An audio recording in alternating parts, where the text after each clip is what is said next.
যারা ওবিসি অর্থাৎ মেধাশ্রী সংখ্যালঘু তারাও কিন্তু মনে রাখবেন মেধাশ্রী আছে, Swami Vivekananda merit cum scholarship আছে। আমি জানি যারা ওবিসিতে আছেন তাদের একটু কষ্ট হচ্ছে, কোর্টের একটা রায়ে সব আটকে গেছে, কিন্তু মনে রাখবেন আমরা কিন্তু থেমে নেই।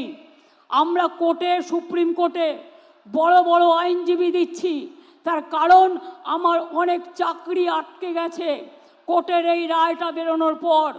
তার জন্য যতক্ষণ এটা ক্লিয়ার না হচ্ছে আমি চাকরিগুলো দিতে পারছি না, কারণ ওবিসি রিজার্ভেশনের মধ্যে দিয়ে আমি চাই যারা ওবিসি তারাও সুযোগ পাক, শিডিউল কাস্ট সুযোগ পাক, শিডিউল ট্রাইব সুযোগ পাক, জেনারেল কাস্ট সুযোগ পাক।